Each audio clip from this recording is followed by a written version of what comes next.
તો ભાઈ આ વિડીયોમાં હોલિવૂડના ગ્રેટેસ્ટ ડિરેક્ટર ક્રિસ્ટોફર નોલનની મૂવી ઇન્ટરસ્ટેલરની વાત કરીશું, જે એક સાયન્સ ફિક્શન મૂવી છે અને ક્રિસ્ટોફર નોલનની લગભગ બધી જ મૂવી સાયન્સ ફિક્શન જ હોય છે. ઇન્ટરસ્ટેલરની કહાની ફ્યુચર વર્લ્ડમાં સેટ છે, જ્યાં ધરતી પર જીવન મુશ્કેલ બનવા લાગ્યું છે, એટલે સાયન્ટિસ્ટ અને એસ્ટ્રોનોટની ટીમ બનાવવામાં આવે છે, જે સ્પેસમાં બીજા પ્લેનેટની તલાશમાં જાય છે જ્યાં પૃથ્વીની જેમ જીવન શક્ય હોય.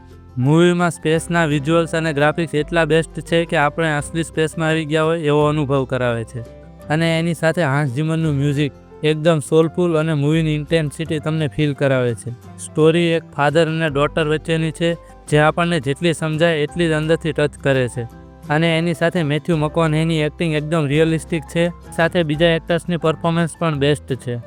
મૂવીમાં સાયન્સના કોન્સેપ્ટ થોડા કોમ્પ્લેક્સ છે, પણ ક્રિસ્ટોફર નોલને એટલી મસ્ત રીતે દેખાડ્યું છે કે તમે થોડું ધ્યાન દઈને જુઓ એટલે તમને આરામથી સમજાઈ જશે કે કયો સીન શું કહેવા માંગે છે.